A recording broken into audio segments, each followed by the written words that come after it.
Bonjour à tous, donc dans cette vidéo nous allons faire la correction de l'automatisme du 11 septembre où vous aviez dans un premier exercice un polynôme à étudier et ce polynôme était le suivant.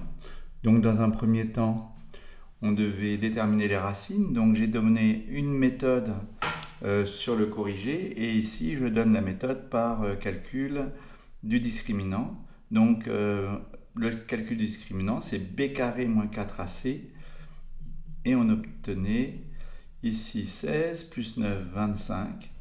On obtenait une première racine x1 avec moins b moins racine de delta sur 2a comme formule, moins b donc moins 3, racine de delta, racine de 25 ça donnait 5, et ici on obtenait donc moins 8 sur moins 4, donc 2 comme première racine, et avec la même formule mais avec un plus, on obtient ici plus 2 sur moins 4, donc moins 1 demi. Cela nous permet d'obtenir la forme factorisée de P, qui est moins 2, facteur de x moins la première racine, facteur de x moins la seconde. Alors moins 1 demi, plus 1 demi. Suite à ça, on vous demandait aussi la forme canonique. La forme canonique, moins b sur 2a, le calcul de alpha. Donc ici, c'est la recherche des racines. La recherche des racines. Ici, moins b sur 2a, on obtenait 3 quarts. Pour trouver bêta, on calcule p de alpha. Et après avoir remplacé, on tombe sur 25 huitièmes. Ensuite, p de x est donc égal à a, facteur de x moins alpha, et chose que beaucoup ont oublié, au carré, plus bêta, le alpha étant égal, le a est égal à moins 2, le alpha à 3 quarts, le tout au carré, plus 25 huitièmes. Ça, c'est la forme canonique. N'hésitez pas à encadrer quand vous répondez à une question. Pour le tableau de variation, comme a est égal à moins 2, il est négatif et vous avez donc une parabole qui est dans ce sens. Voilà. Donc il y a on avait une parabole comme ça. Moins 1 demi, 2. Ici le maximum, une tangente horizontale, 25 huitièmes. On est d'abord croissant, puis décroissant. Et un axe de symétrie. Ici on donnait à l'origine plus 2. C'est pas du tout à l'échelle, mais enfin voilà. Voilà pour les variations donc de P, comme on ne met pas P de X mais P, tout simplement. Ici on doit mettre la valeur de bêta, et ici la valeur de alpha. Et accessoirement, moins l'infini plus l'infini. Voilà pour ce premier exercice. Nous allons passer maintenant à l'exercice 2. Alors pour cet exercice 2, nous devions factoriser l'expression suivante relative à la fonction f. Nous avions comme racine 2 et moins 1 racine. Donc nous allons pouvoir factoriser par x moins 2, puisque 2 est racine. Il y en a quand même beaucoup qui ont essayé avec x plus 2, et x moins 1, donc x plus 1. Après développement de cette expression, on obtient x2 moins x moins 2, et on peut factoriser directement par ceci. Donc pour ce faire, on pose la division euclidienne. Donc dans un premier temps, pour obtenir 6x4, sachant qu'on a du x2, on va multiplier par 6x au carré. 6x au carré fois 6x fois x2, on obtient 6x4. 6x carré fois moins x, donc moins 6x cube. Et 6x carré fois moins 2, moins 12x carré. On fait la différence de ces deux polynômes.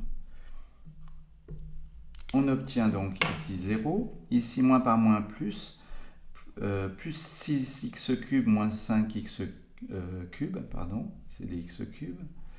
On obtient donc x cube plus x cube. Ici, même calcul, et on descend effectivement les deux valeurs qui sont là. Pour obtenir x cube avec du x carré, on multiplie par x, ce qui nous fait x cube moins x carré moins 2x. La différence des deux nous donne 0 ici, ici x carré, ici moins par moins plus, donc plus x et plus 2, donc ici, pardon, moins par moins plus, et moins 2 ici, donc moins. Et donc à la fin, moins 1 pour obtenir moins x carré. Et effectivement, on obtient la même expression, et donc le reste est nul. On est bien sûr de ne pas s'être trompé. Si on ne tombe pas sur 0 et qu'on a effectivement deux racines du polynôme, c'est qu'on a fait une erreur. Donc la fonction f peut se factoriser de cette façon-là. Donc ici, x moins 2, facteur de x plus 1, c'est-à-dire cette expression, fois 6x carré plus 6x plus 1. Il faut chercher les racines de ce polynôme pour finir la factorisation. On calcule delta, on obtient de nouveau 25. On trouve x1 égale moins b moins racine de 25 sur 2 fois 6, 12, donc moins 1 demi. Et x2, ça sera un plus, donc 2, 4 douzièmes, donc 1 tiers. Voilà la fonction f qui s'écrit sous la forme, à la place de ceci, on peut mettre x moins par moins, enfin moins 1 demi, et x moins 1 tiers. Voilà, on va pouvoir faire le tableau de signes. On met toutes les valeurs où la fonction f s'annule. Donc il y a moins 1 demi, moins 1, moins 1, moins 1 demi, 1 tiers et 2. On trace le tableau, on met tous les facteurs, on complète les signes. Donc ici, j'ai oublié de mettre ici un 6, puisqu'il y a 6a, mais le 6 ne jouera pas de rôle dans le calcul du signe. Ici, ça s'annule là, ici et là. Comme j'ai que des coefficients devant les x qui sont positifs, j'ai que des plus sur la dernière colonne. Donc là, ici, le produit de ces 4 facteurs plus ici. Ensuite 0, comme c'est des produits, on va avoir des zéros partout ici. Et puis bien sûr, les signes vont s'alterner. Donc ici, voilà, je finis de compléter. Ici, moins, plus, et on cherchait quand est-ce que c'était positif. Je vérifie, oui c'est ça. Donc l'ensemble solution, c'est moins l'infini, moins 1, union, alors c'était supérieur ou égal à 0. Donc f de x supérieur ou égal à 0, si et seulement si x appartient à cet ensemble solution. Et on met tous les intervalles. Voilà pour cet exercice. On aurait pu trouver la factorisation par 6x carré plus x moins 1, ici, en procédant par identification. Je vais le faire par cette méthode maintenant. Donc la fonction f peut se factoriser par ceci fois ce polynôme, et il faut trouver a, b et c. Donc on développe, on obtient ax4, ici plus bx3, plus cx carré. Ensuite, en multipliant par moins x, ça fait moins a x3, moins bx, moins cx, bx carré, moins c. Et en multipliant par moins 2, moins 2a x carré, moins 2bx, moins 2c. Et après, en regroupant du ax4, plus b moins a x cube, plus c moins b moins 2a x carré, plus, alors il n'y a que des signes moins, donc je peux me mettre devant, moins 2b moins c x, et moins 2c. Et on obtient ceci, f de x égale à cette expression, si et seulement si le 6 est égal au a égale 6. Ensuite, b moins a égale moins 5, le coefficient de x cube ici. Les deux doivent être identiques. Moins c moins b moins 2a égale moins 14. Ensuite, là c'était un plus, donc moins 2b moins c égale moins 1, et moins 2c égale 2. D'où c égale moins 1, grâce à ceci. Si c égale moins 1, ça fait plus 1, donc ça fera moins 2, donc b égale 1. Ici, a égale 6. Et on vérifie simplement que les deux autres équations sont correctes. Donc ici, si je remplace b par, par 1, ça va me faire moins 1, moins 2, moins 12, moins 14. Et effectivement, ici, j'obtiens moins 6 plus 1, donc moins 5. Effectivement, cela fonctionne et on retrouve la même factorisation qu'avec la division euclidienne. On va maintenant passer à l'exercice 3. Alors pour l'exercice 3, on nous dit qu'on cherche deux réels A et B appartenant à R, tels que AB, le produit, est égal à 10 et A plus B égale à 7. Alors certains l'ont trouvé de façon intuitive, sinon on peut écrire ceci et remplacer dans l'expression A par l'expression qu'on a trouvée en fonction de B. Voilà. Et j'obtiens un polynôme second degré ici en développant, en mettant le B de l'autre côté. Donc B carré moins 7B plus 10 égale à 0. Et A égale 7 moins 2B. On calcule le delta. Donc moins 7 au carré moins 4 fois 1 fois 10. Et on obtient 49 moins 40. Donc 9.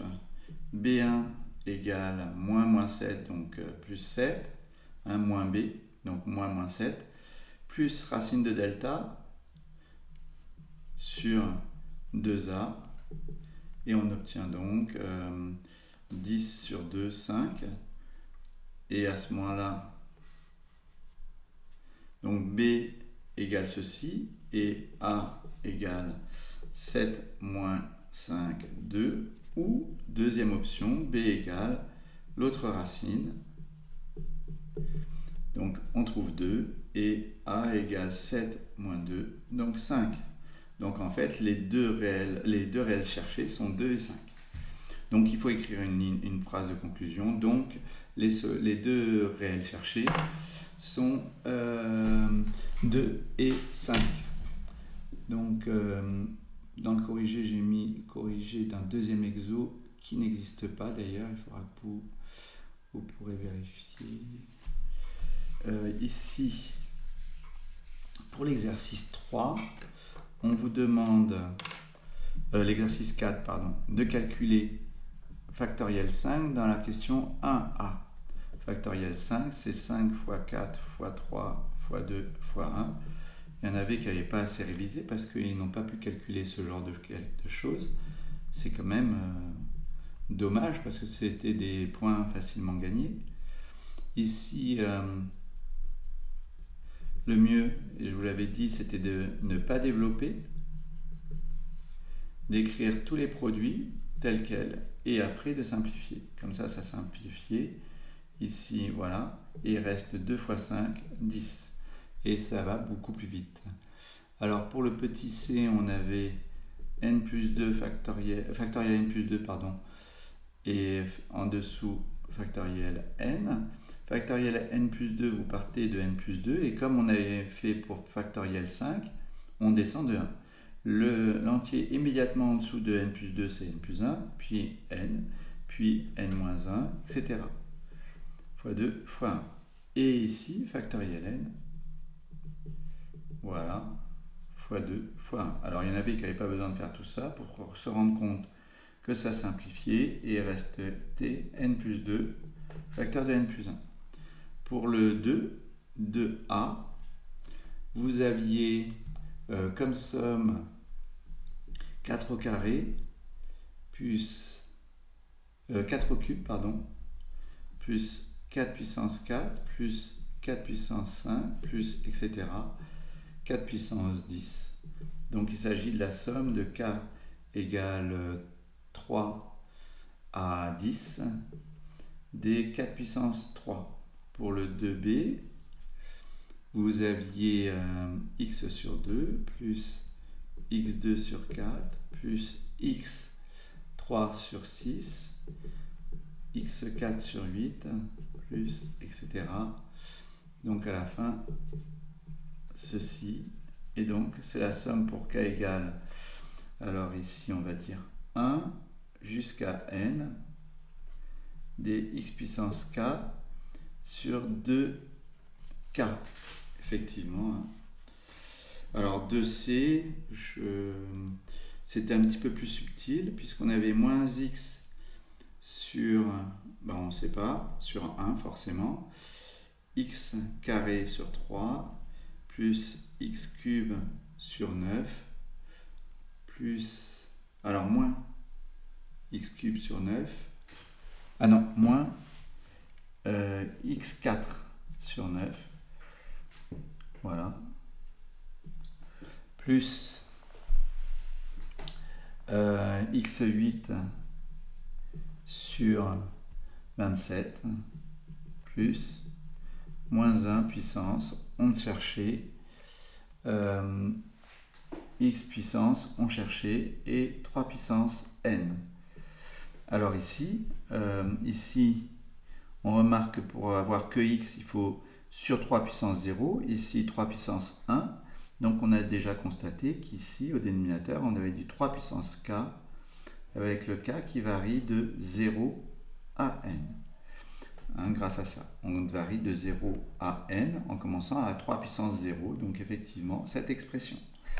On peut ensuite remarquer que ici, le signe s'alterne, c'est pour ça qu'apparaît un moins 1 puissance, et ici, si je fais moins 1 puissance 0, j'obtiens 1 au lieu de moins 1. Ici, effectivement, j'obtiendrai moins 1, puis parce que puissance 3, ce sera, puissance 1, ce sera moins 1, etc. En prenant des moins 1 puissance k, j'ai une alternance des signes, mais qui ne commence pas du bon côté, puisque le premier signe, au lieu d'être négatif, il est positif. Donc pour pouvoir avoir un premier signe négatif, je fais k plus 1. Comme ça, moins 1 puissance 0 plus 1, ça fera moins 1 puissance 1, donc moins pour le premier terme, puis plus, puis moins, etc. Et pour les x, là on reconnaît du 2 puissance 0, puisque c'est puissance 1, là le x, 2 puissance 1, 2 puissance 2 et 2 puissance 3. Donc ici, 2 puissance n. Donc 2 puissance k ici. Voilà pour le petit c, que je crois personne n'a fait correctement. Ensuite, pour le dernier, c'était très simple. Je pourrais corriger. Enfin, vous avez le résultat là, le corriger. Ça n'a pas beaucoup d'intérêt. Celui-là, il était vraiment très facile. Voilà.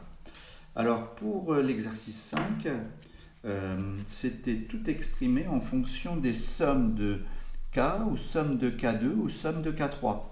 Donc, on obtient... Alors, dans cet exercice, on devait exprimer tout en fonction de alpha n, bêta n et gamma n.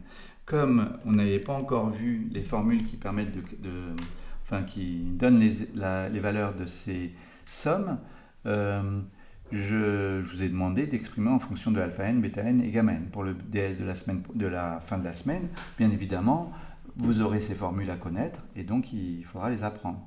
Pour la somme des cas, la formule est la suivante. Vous remarquerez d'ailleurs que je commence à 0 ou à 1, c'est pareil, puisque pour k égale à 0, la valeur ici vaut 0. Donc je ne rajoute rien. Donc je peux mettre soit 0, soit 1, peu importe, ça ne change rien pour ces trois sommes-là. Ce n'est pas souvent le cas, mais là, ça ne change rien. Donc on a ceci pour cette formule, et pour celle-ci, je vous avais dit, c'est la même chose que ça, mais au carré. Ce qui vous laisse juste donc à prendre ces deux-là, puisque celle-ci, vous savez, si vous vous souvenez que c'est cette valeur au carré, c'est réglé. Alors pour la première somme, on avait la somme de k égale 1 à n des k2 moins 5k plus 1. On utilise la linéarité des signes somme et on obtient cette somme-là. Certains ont écrit directement d'ailleurs le résultat, mais voilà, je préfère passer par l'intermédiaire. Ici, la somme des 1, il suffit de compter, quand k varie de 1 à n, le nombre de fois où on obtient 1. Et on obtient 1 n fois, puisque c'est numéroté de 1 à n. Donc cette valeur vaut n. Donc j'obtiens bêta n plus alpha n, moins 5 alpha n, pardon, moins plus n. Pour la deuxième somme, on utilise la même méthode, mais ici, il fallait commencer par développer. Il y en a un qui a mis le carré à l'intérieur, forcément, ça devient faux. Donc, un premier développement, voilà. Et ici, on utilise encore la linéarité, on tombe sur cette expression, mais au lieu d'avoir moins 5, on aura moins 2. Et donc, on obtient la somme des 1, c'est-à-dire n, moins 2 alpha n, plus bêta n. Et pour le troisième, pareil, on commence par développer. C'était k-1 au carré, ce qui n'aurait rien changé. Voilà. K égale 1 jusqu'à n. Donc somme de k égale 1 jusqu'à n des k facteurs de k2 moins k plus 1. Donc ici, ça nous donnera, après développement, k3, k2 et k. Et donc en utilisant la même méthode que de là à là, on obtient gamma n moins 2 bêta n plus alpha n. Et c'en est fini de cet automatisme et de cette vidéo. Bonne révision donc pour le DS de vendredi.